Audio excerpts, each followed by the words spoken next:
Com um PIB de 402 bilhões de reais, a Bahia se destaca como território de belezas naturais incomparáveis, gastronomia reconhecida mundialmente e patrimônio histórico inestimável. Entretanto, por trás dessa riqueza cultural, existe uma contradição alarmante. Embora seja o quinto maior estado brasileiro em extensão territorial e o quarto em população, aproximadamente 46% dos seus 14 milhões de habitantes sobrevivem abaixo da linha da pobreza.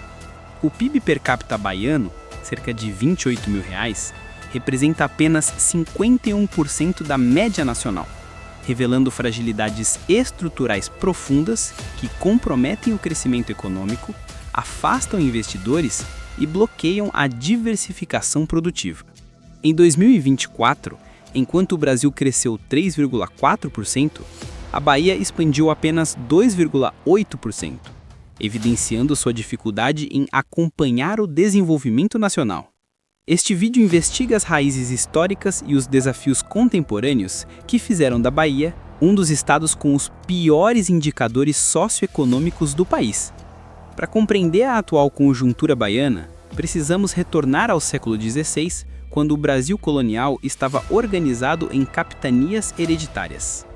Teoricamente concebido para estabelecer governança eficiente sobre terras continentais, esse sistema dividiu o território em 15 faixas administrativamente autônomas.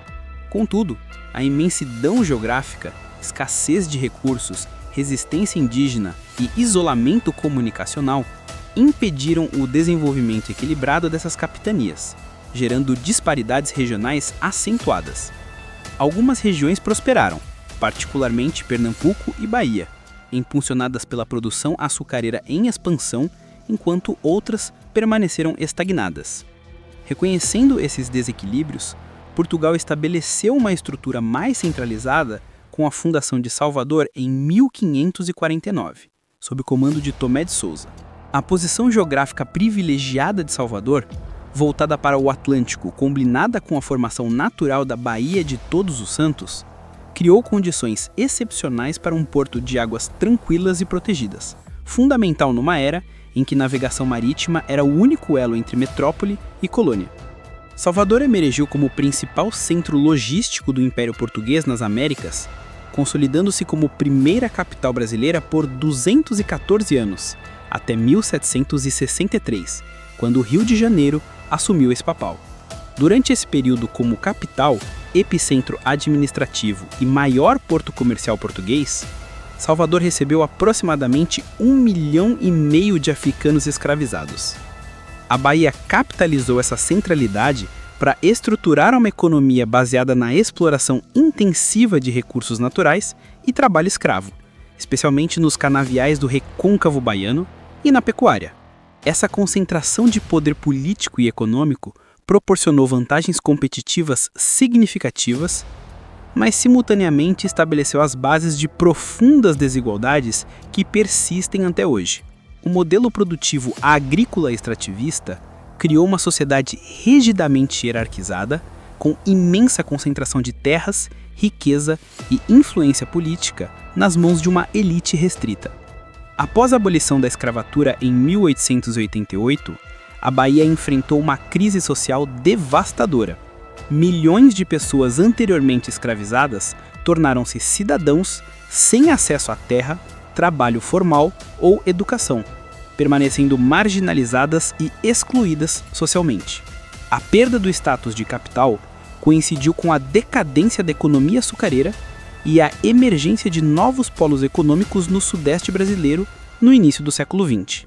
Enquanto São Paulo atraía investimentos industriais massivos, a Bahia e outros estados nordestinos permaneciam presos a estruturas agrárias arcaicas, carentes de infraestrutura adequada, investimento público consistente e políticas industrializantes efetivas.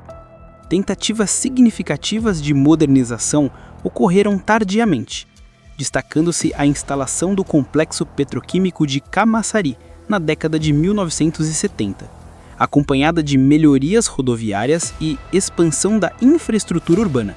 Esse movimento representou uma transformação crucial.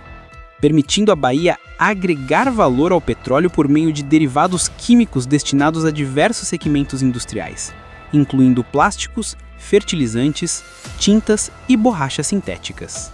Simultaneamente, a ampliação da malha logística com novos portos, rodovias e ferrovias, exemplificada pela consolidação do porto de Aratu, impulsionou uma onda industrial que alcançou cidades como Feira de Santana, Simões Filho e Dias Dávila, atraindo indústrias metalúrgicas, têxteis, alimentícias e farmacêuticas. Paradoxalmente, entre as décadas de 50 e 90, o processo de urbanização e crescimento industrial foi acompanhado por uma expansão acelerada do setor terciário, que passou de 58% para 72% do PIB estadual em 2015. Entre 2002 e 2014, comércio e serviços saltaram de 63% para 71% da economia, enquanto a indústria recuou de 23% para 21%. Essa desindustrialização gradual criou dependência crescente do setor público e atividades de baixa produtividade, como agricultura de subsistência e comércio informal, contribuindo para a taxa de desemprego de 11% em 2024, a maior do Brasil.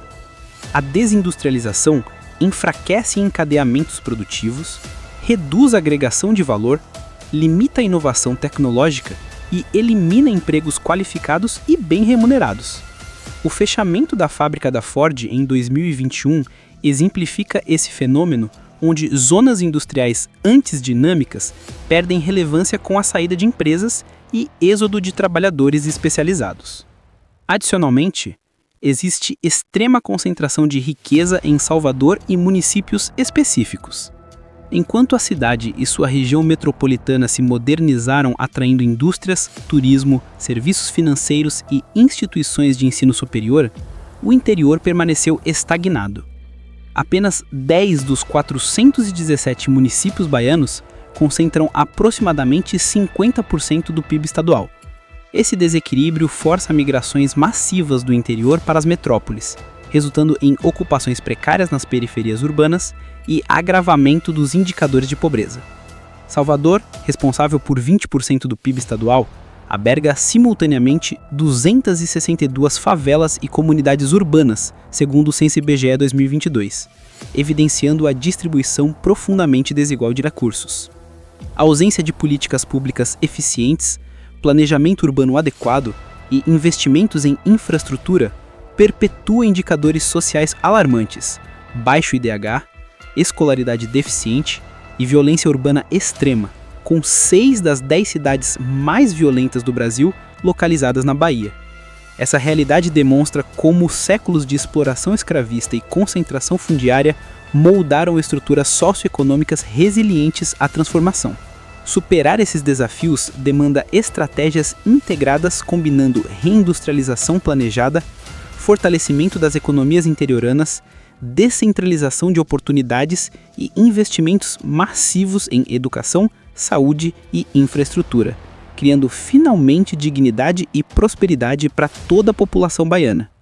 Se esse conteúdo despertou seu interesse, adoraria saber sua opinião nos comentários. Sua participação enriquece nossa comunidade e nos ajuda a criar conteúdos ainda mais relevantes. Fique à vontade para se inscrever caso queira acompanhar nossas próximas análises.